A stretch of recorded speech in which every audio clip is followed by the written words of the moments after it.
in Jakarta, sort of modern Sparta.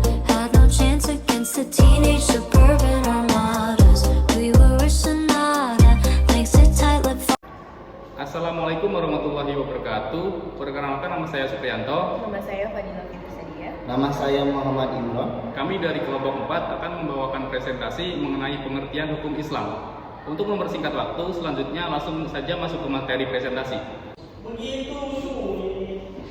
Pengertian dan ruang lingkup pembidangan hukum Islam. Islam merupakan suatu sistem yang di dalamnya terhimpun aspek-aspek yang mengatur manusia, baik hubungan manusia dengan Tuhannya secara vertikal maupun hubungan antar manusia, hubungan manusia dengan alam atau makhluk lainnya secara horizontal. Aspek-aspek ini tergambar dalam hadis Nabi yang dapat dibagi menjadi 3 komponen, yaitu iman, Islam, dan ihsan. Islam sebagai agama yang memiliki keaslian hukum dan landasan yang bersifat universal, elastis, dan mendalam di segala bidang. Sebagai umat Islam sangatlah merugi jika tidak mempelajari ilmu agamanya. Mempelajari ilmu agama merupakan salah satu cara manusia untuk mendekatkan diri kepada Allah. Begitu juga dengan mengajarkan hukum agama juga merupakan cara pendekatan diri yang mulia, apalagi yang berhubungan dengan hukum Islam, sehingga semua orang akan menjadi jelas dan dalam urusannya, ibadahnya, amalannya, dan bermanfaat di dunia maupun di akhirat. Penyebutan hukum Islam sering dipakai sebagai terjemahan dari istilah syariat Islam atau fikih Islam. Dengan mencermati berbagai buku dan tulisan yang ada, kalau syariat Islam diterjemahkan hukum Islam, maka hal itu diterjemahkan dari pengertian syariat dalam arti sempit. Sebab makna yang terkandung dalam syariat secara luas tidak hanya aspek hukum saja, tetapi aspek lain, yaitu aspek i'tiqadiyah dan aspek khuluqiyah. Untuk mendapatkan gambaran hukum Islam yang benar, menurut Daud Ali, dalam mengkaji dan memahami hukum Islam, maka hukum Islam harus dipelajari dalam kerangka dasar ajaran Islam yang menempatkan hukum Islam sebagai salah satu bagian dari agama Islam. Harus pula dihubungkan dengan iman, akidah, dan kesusilaan atau akhlak. Ketika etika atau moral, karena dalam sistem hukum Islam, iman, hukum, dan kesusilaan itu tidak dapat dipisah-pisahkan. Demikian juga harus dikaitkan dengan beberapa istilah kunci, diantaranya syariah, fikih yang dapat dibedakan tetapi merupakan suatu kesatuan yang utuh. Dalam dimensi lain, penyebutan hukum Islam dihubungkan dengan legalitas formal dalam suatu negara bagi pendapat para ulama, baik yang terdapat dalam kitab fikih maupun yang belum. Jadi, fikih Islam bukan lagi hukum Islam in abstrakto yang sudah menjadi hukum Islam in concreto, sudah membumi di suatu negara. Karena secara formal sudah dinyatakan berlaku sebagai hukum positif, yaitu aturan yang mengikat dalam suatu negara. Oleh karenanya sangat penting untuk membahas tentang hukum Islam secara lengkap dalam pembidangan hukum Islam tersebut. Gambaran umum hukum Islam. Istilah hukum Islam merupakan khas kata bahasa Indonesia sebagai terjemahan al-fiqih al-islami atau dalam konteks tertentu dari istilah syariah al-islami.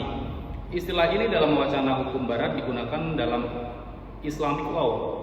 Dalam Al-Quran maupun Sunnah, istilah hukum Islam tidak dijumpai. Yang digunakan adalah kata syariah, yang dalam penjabarannya kemudian lahir istilah fikih. Maka untuk memperoleh gambaran yang jelas mengenai pengertian hukum Islam, terlebih dahulu akan dijelaskan pengertian syariah dan fikih. Yang pertama adalah syariah. Kata syariah dan derivasinya digunakan 5 kali dalam Al-Quran yang terdapat pada Quran Surat Asy-Syura ayat 42, Al-A'raf ayat 7, Al-Ma'idah ayat 5, dan Al-Jasiyah ayat 45. Secara harfiah, syariah artinya adalah ke tempat mata air atau tempat yang dilalui air sungai. Penggunaannya dalam Al-Quran diartikan sebagai jalan yang jelas untuk membawa kemenangan. Dalam terminologi ulama usul fikih, syariah adalah titah atau kitab Allah yang berhubungan dengan perbuatan mukallaf atau muslim baligh dan berakal sehat, baik berupa tuntutan pilihan atau perantara, sebab, syarat, atau penghalang. Jadi konteksnya adalah hukum yang bersifat praktis. Selanjutnya akan dilanjutkan oleh rekan Fadilah. Ruang lingkup hukum Islam. Pada dasarnya, hukum Islam baik dalam pengertian syariah maupun dalam pengertian fikih secara ringkas dapat dibagi menjadi 2. yaitu yang pertama mengenal bidang ibadah dan yang kedua mengenai bidang muamalah. Dalam masalah ibadah berlaku asas umum yakni semua perbuatan ibadah dilarang dilakukan kecuali perbuatan yang dengan tegas ada perintah untuk dilakukan petunjuk-petunjuk yang menyatakan bahwa itu adalah perbuatan suruhan yang terdapat di dalam Al-Quran dan hadis yang memuat sunnah Rasulullah.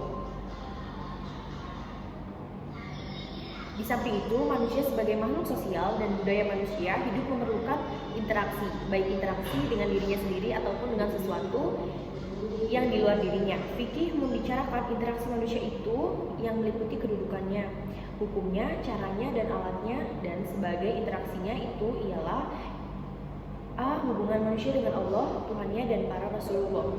B. Hubungan manusia dengan dirinya sendiri.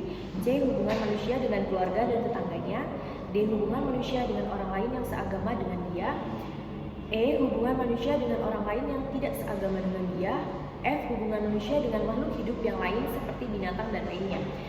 G. Hubungan manusia dengan benda mati dan alam semesta. H. Hubungan manusia dengan masyarakat dan lingkungannya.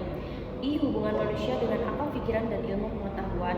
Dan yang terakhir ada hubungan manusia dengan alam gaib seperti setan, iblis, surga, neraka, alam barzakh, yaumul hisab, dan sebagainya. Dengan demikian dapat dipertegas bahwa syariah adalah ketentuan yang ditetapkan Allah Subhanahu wa taala yang dijelaskan oleh Rasulnya tentang pengaturan semua aspek kehidupan manusia dalam mencapai kehidupan yang baik di dunia dan di akhirat. Ketentuan syariah terbatas dalam firman Allah Subhanahu wa taala dan sabda Rasulnya agar segala ketentuan hukum yang terkandung dalam syariah tersebut dapat diamalkan oleh manusia. Maka manusia harus bisa memahami segala ketentuan yang dikehendaki Allah Subhanahu wa taala yang terdapat dalam syariah tersebut. Istilah ini kemudian hari menjadi salah satu pembendaharaan istilah penting dalam kajian fikih atau hukum Islam. Jadi syariah adalah produk atau materi hukumnya. Tasri adalah perundangannya dan yang memproduk disebut syar'i adalah Allah Subhanahu wa taala. Secara etimologi, fikih berarti paham yang mendalam, al-fahmu al-amik. Hal ini dapat dibedakan menjadi kata ilm yang artinya mengerti. Ilmu bisa diperoleh secara nalar atau wahyu. Fikih menekankan pada penalaran meski penggunaannya nanti ia akan terikat pada wahyu. Dalam pengertian terminologi menurut pendapat para ulama fikih adalah ilmu tentang hukum-hukum syara yang berhubungan dengan perbuatan manusia yang digali atau diambil dari dalil-dalilnya. Kegiatan menggali atau mengambil hukum dari dalil-dalilnya yang fasili itulah yang merupakan hasil kegiatan akal pikiran. Hal pemahaman manusia melalui akal pikiran tersebut akan banyak tergantung kepada kualitas dan kondisi setiap manusia. Kalau hukum yang terkandung dalam syariah bersifat qat'i yang mutlak kebenarannya karena datang dari pencipta syariah, maka hukum yang keluar dari pemahaman panggilan manusia yang merupakan bidang fikih adalah bersifat jani atau ihtijat yang tidak mutlak kebenarannya dan kesalahannya, yang mengetahui hakikat benar atau salahnya serta yang punya otoritas menetapkan benar atau salahnya.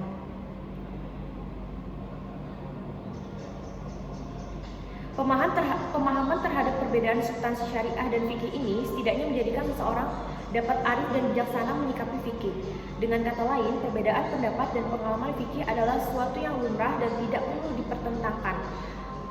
Akan saling toleran untuk mengerti formula fikih dari ulama yang diikutinya. Fikih sebagai hasil istinbat supaya mengeluarkan hukum dari nas atau ijtihad fuqaha yang manusia biasa. Meski telah diyakini kebenarannya, tidaklah tertutup kemungkinan terjadi kesalahan di dalamnya. Meski dalam hal ini apabila terjadi kesalahan tidak berakibat dikenakan sanksi hukum. Selanjutnya akan dilanjutkan oleh rekan saya yaitu Muhammad Imran. Hubungan sosial ini dibicarakan dalam fikih melalui topik pembahasan permasalahan yang mencakup hampir seluruh kegiatan hidup perseorangan dan masyarakat, baik masyarakat kecil seperti sepasang suami istri maupun masyarakat besar seperti negara dan hubungan internasional.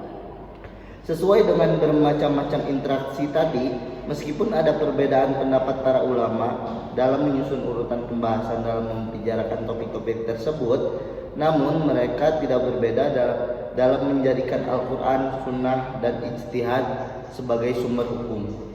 Rumusan fikih itu karena berbentuk hukum hasil formulasi para ulama yang bersumber pada Al-Quran, Sunnah, dan ijtihad, maka urutan dan luas pembahasannya bermacam-macam. Setelah kegiatan ijtihad itu berkembang, muncullah imam-imam mazhab yang diikuti oleh murid-murid mereka pada mulanya dan selanjutnya oleh para pendukung dan penganutnya. Di antara kegiatan para tokoh-tokoh aliran mazhab itu terdapat menerbitkan topik-topik pembahasan fikih. 1. Pembagian fikih kepada 2 bagian, yaitu ibadah dan muamalat. 2. Pembagian fikih kepada 4 bagian, yaitu ibadah, muamalat, munakahat, dan pidana.